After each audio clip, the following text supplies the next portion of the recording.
Il est 8h32 et vous êtes bien sur RMC et BFM TV. Bonjour Raphaël Glucksmann. Bonjour.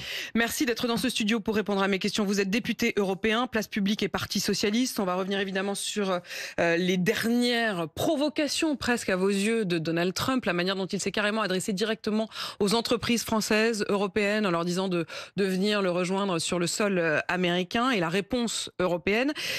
Mais d'abord, on vous a entendu depuis 6 mois, depuis les élections européennes, appeler de vos voeux à une distinction très claire entre la gauche que vous estimez être la gauche socialiste et la France insoumise. Est-ce que ce divorce est en train d'être acté? Est-ce que ça vous réjouit?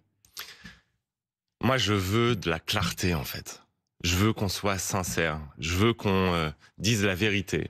Et la vérité, c'est que nous n'avons pas la même vision du monde. Nous n'avons pas le même projet. Nous n'avons pas le même rapport à la politique. Nous n'avons pas le même rapport à la brutalisation de la vie politique. Et nous n'avons pas le même rapport à l'utilisation ou non de la censure, comme on l'a bien vu au Parlement. Donc, aujourd'hui, il y a une clarification qui s'opère.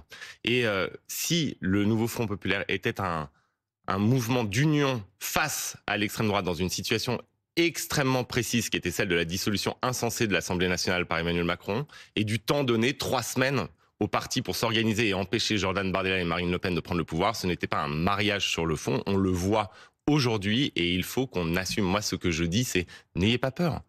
N'ayez pas peur, vous êtes socialiste, sociodémocrate, vous êtes écologiste, vous êtes une gauche démocrate pro-européenne.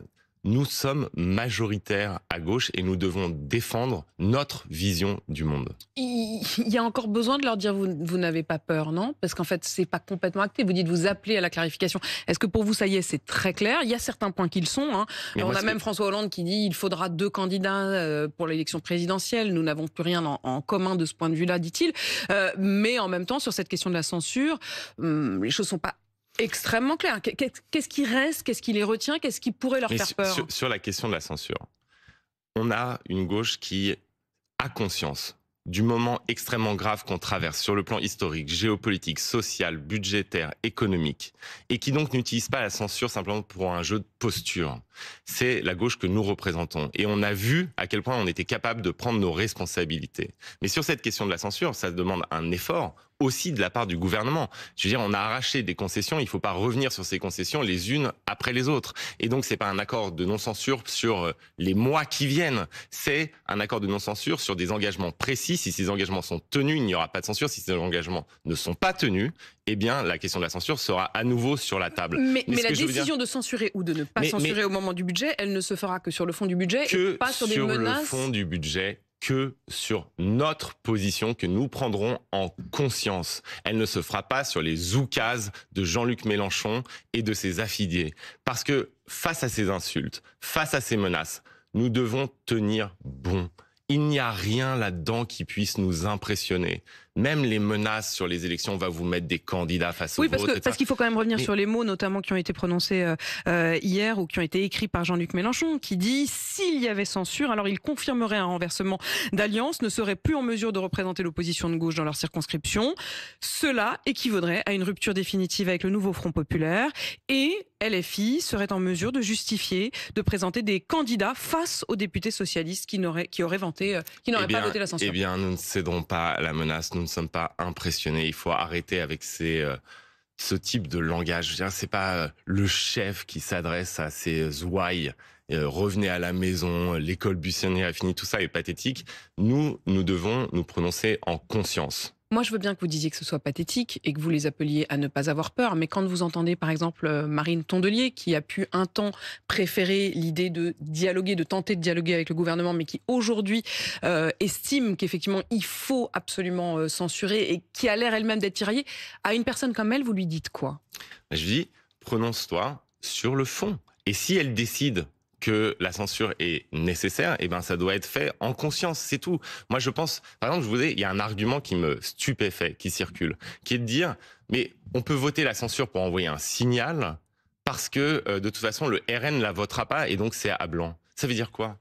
Ça veut dire qu'en fait, on laisse les clés au RN. Or, précisément, ce qu'on a voulu faire pendant les élections législatives, c'était d'empêcher que le RN ait les clés de la vie politique française. Donc une censure symbolique, en quelque sorte. Mais ça n'existe pas. Chaque vote, surtout sur un acte aussi grave que la censure, doit être fait en conscience. Comme si le résultat final dépendait de votre vote, Apolline. Vous êtes au Parlement, vous devez voter. Si vous votez la censure, ça veut dire que vous voulez que le gouvernement tombe. Point. Vous ne prenez pas en compte les votes des autres. Donc il n'y a pas, à vos yeux, uniquement une gestuelle ou une posture ou une censure symbolique. Ça n'existe pas. Ça n'existe pas. Mais de toute façon, en politique, moi, ce que j'essaye de faire au Parlement européen et ce qu'on arrive à faire avec la délégation qui unit Place Publique et le Parti Socialiste, c'est à chaque vote de voter comme si le résultat dépendait de nous, pour être en sincérité radicale.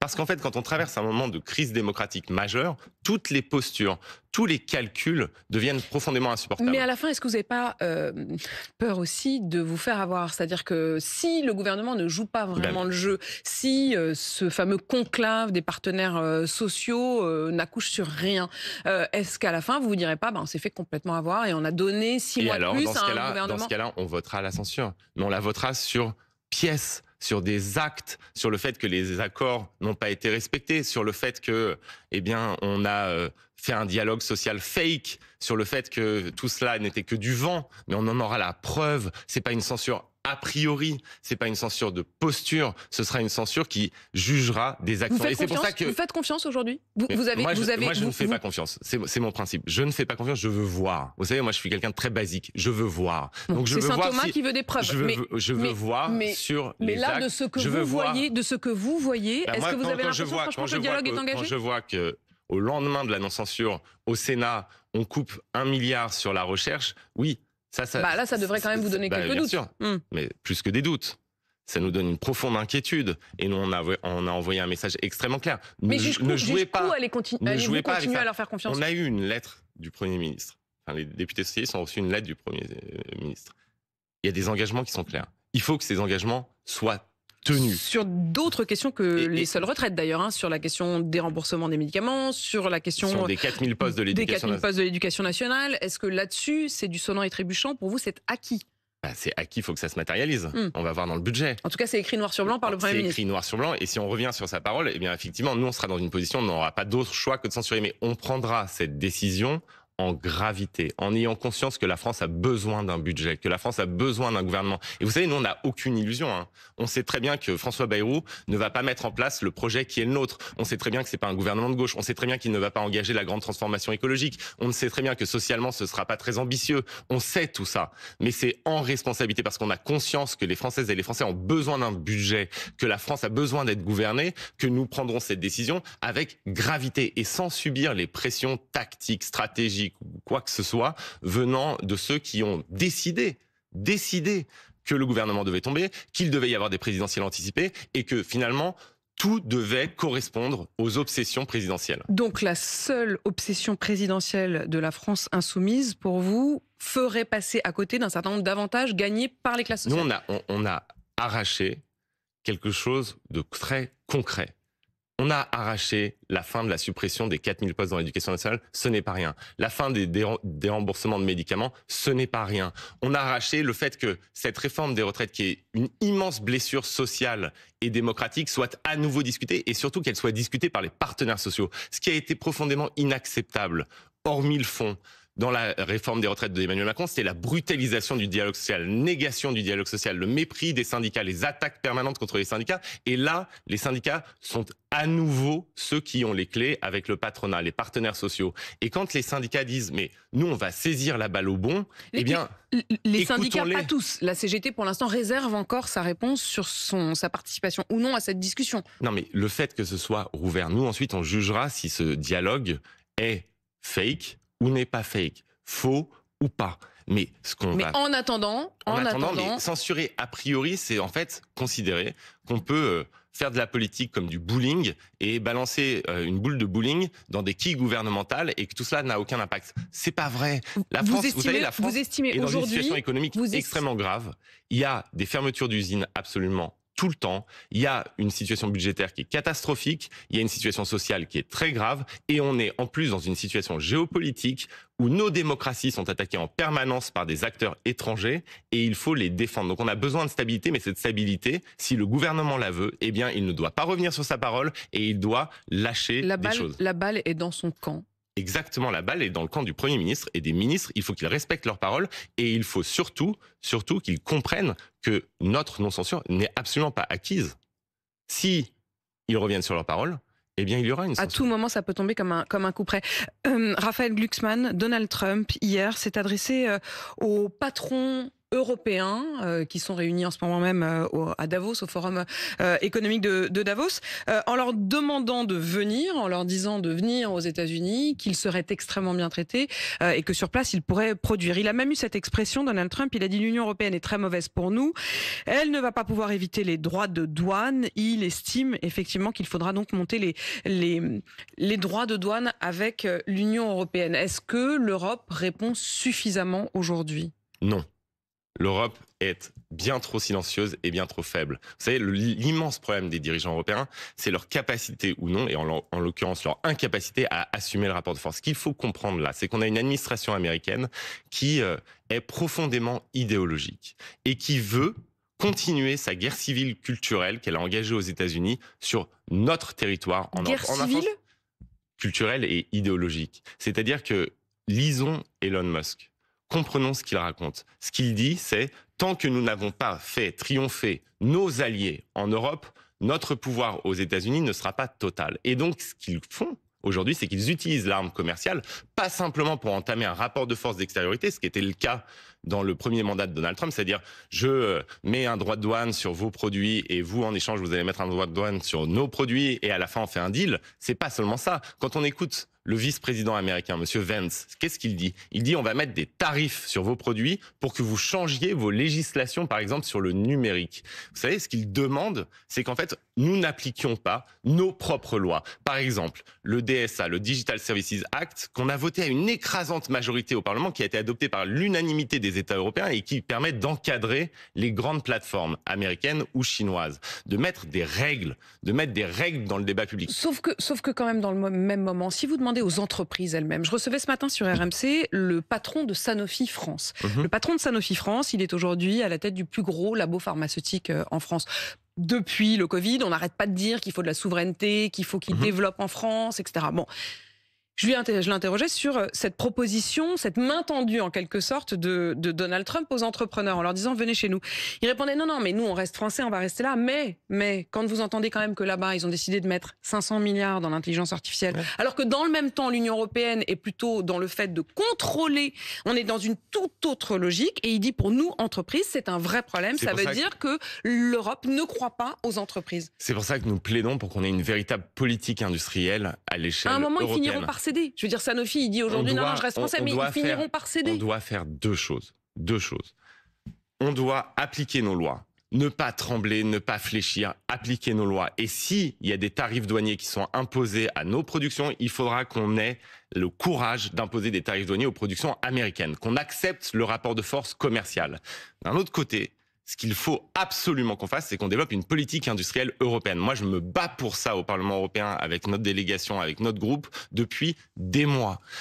Parce que, effectivement, imposer des règles, imposer des tarifs douaniers, ça ne suffira pas. Sur ce plan-là, Donald Trump devrait presque être un modèle pour nous. C'est-à-dire qu'il encourage l'innovation de ces entreprises. Et nous, pendant ce temps-là, on est plutôt à se dire, oulala, l'intelligence artificielle, c'est flippant. Vous voyez ce que je veux dire ? Je vous laisserai le terme de modèle pour Donald Trump, mais ce qui est certain... Sur le plan du développement, de l'innovation des entreprises, je vous pose cette question de manière tout à fait assumée. Est-ce qu'il faut le prendre en modèle ? Alors, on ne va pas le prendre en modèle. Je vous garantis qu'on ne va pas prendre Donald Trump en modèle. On ne va pas faire du chantage à la terre entière comme il le fait. Par contre, ce qui est certain, c'est qu'il y a une leçon. Ne transformez pas ma question. Je ne vous ai pas demandé sur le chantage. Je vous ai demandé sur le financement de l'innovation des entreprises. Il y a une leçon à tirer. Enfin, deux leçons. D'abord, oui, il a raison quand il dit qu'il faut qu'on augmente nos dépenses de défense. Parce que la vérité, c'est qu'une cité, un pays qui n'est pas capable d'assurer lui-même sa sécurité, n'est pas libre. Et donc, on a 500 milliards à trouver pour construire la défense européenne. Mais moi, c'est ce dont je m'occupe. On va les trouver où ? C'est ce dont je m'occupe au Parlement européen. On est en train d'envisager de faire travailler 7 heures de plus les Français pour trouver 2 milliards pour le trou de la Sécu. Et vous me parlez de 500 milliards. Parce que nous avons à faire ce que nous avons fait face à la pandémie. Nous avons eu une capacité à nous endetter collectivement, la mutualisation des dettes à l'échelle européenne, à investir en commun, et c'est ce qui nous a permis d'avoir des vaccins. Il faut faire la même chose sur la défense, et c'est des plans sur lesquels on travaille à l'échelle européenne. La deuxième chose, effectivement, c'est que nous devons être un continent, pas simplement de régulation, mais d'innovation, d'investissement dans l'industrie. On doit redevenir producteur, on doit redevenir innovant. Je veux dire, mais même quand on régule les grandes plateformes, c'est une étape. Mais la deuxième étape, c'est d'avoir de l'innovation, des plateformes européennes, c'est d'être capable d'être souverain. Si vous voulez être souverain, vous devez respecter les règles que vous érigez et vous devez aussi être capable de produire. Or, le problème aujourd'hui, c'est que l'Europe est devenue un continent de consommateurs. La réponse pour l'instant de la Commission européenne, c'est plutôt du coup d'aller chercher d'autres partenaires, mais sur la même logique, une logique de libre-échange, développer un accord de libre-échange avec la Malaisie, tenter d'élargir les accords commerciaux avec le Mexique et le Canada. Au fond, c'est une autre manière de refaire un Mercosur. Est-ce que c'est ça la réponse que doit avoir l'Union européenne? Non. Ce qu'on doit interroger, c'est notre modèle de manière beaucoup plus profonde que ça. Vous savez, à l'échelle du monde, on a accepté une répartition des rôles. Nous sommes des consommateurs et nous allions à des pays producteurs. Mais le fait est qu'à la fin, ce sont les pays producteurs qui sont souverains et nous qui sommes dans des situations permanentes de dépendance. Il faut qu'on retrouve le goût de la production. Il faut qu'on assume de devenir une puissance souveraine. Pour ça, on doit avoir notre propre défense, on doit avoir notre industrie, on doit être capable de reprendre le contrôle sur des chaînes de valeur de nos entreprises. On doit pouvoir produire. Et quand on regarde les politiques qui sont menées, vous savez, par exemple, dans un an, il y a la fin des sauvegardes sur l'acier par rapport à la Chine. La surcapacité de production chinoise est telle qu'on peut se faire complètement ratiboiser. Et qu'il n'y ait plus du tout cette industrie en Europe. De production d'acier en Europe. La même chose était arrivée sur les panneaux photovoltaïques. La même chose peut arriver sur l'industrie automobile et sur les voitures électriques. Donc il va falloir maintenant qu'on se dise une chose très simple, c'est que si nous ne sommes pas capables de produire en Europe, si nous ne sommes pas capables de défendre les productions européennes, eh bien nous perdrons toute voix au chapitre. Nous disparaîtrons en tant qu'acteurs souverains. Raphaël Glucksmann, hier, 605 députés au Parlement européen ont voté le texte demandant la libération du romancier franco-algérien Boualem Sansal, qui est retenu par Alger depuis 2 mois. La résolution demande aussi qu'une mission médicale puisse rendre visite à l'homme de 80 ans qui est par ailleurs atteint d'un cancer. Vous avez voté cette résolution? Non seulement j'ai voté, mais j'ai supervisé la rédaction de cette résolution. Il y a eu une majorité écrasante. C'est un texte qui est factuel, qui exige la libération de Boualem Sansal, qui exige aussi des autorités européennes qu'elles s'impliquent pour pas que la France soit seule à demander la libération de Boualem Sansal. Ça fait 70 jours et 70 nuits que Boualem Sansal est en prison. Ce sont 70 jours et 70 nuits de honte pour ces geôliers. Sa place est en train d'écrire, de parler. Son seul crime est d'avoir écrit et parlé en homme libre. Nous devons obtenir sa libération et c'était un message extrêmement clair, quasi unanime du Parlement européen. Quasi unanime. Quasi unanime. Raphaël Glucksmann, Rima Hassan, députée européenne française présentée par la France Insoumise, a voté contre. Elle ne s'est pas juste abstenue, elle a voté contre cette résolution. Comment vous vivez ça? C'est une honte. Il y a 24 députés européens sur plus de 600 votants qui ont voté contre. Il y en a aussi extrêmement peu, une quarantaine, qui se sont abstenus. Et franchement, s'abstenir ou voter contre un tel texte factuel, où il n'y a rien d'idéologique, il n'y a rien d'historique qui soit contestable, eh bien c'est simplement cautionner l'emprisonnement d'un immense écrivain dans des geôles. Et c'est profondément scandaleux. Vous savez, moi je suis guidé par une phrase de Camus qui dit « Quand un soldat tire sur un poète, celui qui se demande si le soldat est de gauche ou de droite, ou le poète de gauche ou de droite, celui-là n'a rien compris à l'humanité et à l'existence. » Et vraiment, ce vote est une honte. Le vote donc de Rima Hassan contre cette résolution que vous avez votée et sur laquelle vous avez même participé. Et ça revient, je suis désolé, sur le début de notre entretien. Tout à fait, c'est exactement ce que je pensais, sur la rupture avec la France Insoumise. Et notre vision du monde, nos principes ne sont pas les mêmes, notre rapport au débat public n'est pas le même, donc arrêtons l'hypocrisie. Arrêtons l'hypocrisie. Raphaël Glucksmann, député européen, Place Publique et Parti Socialiste, merci d'avoir été mon invité ce matin sur RMC et BFM TV.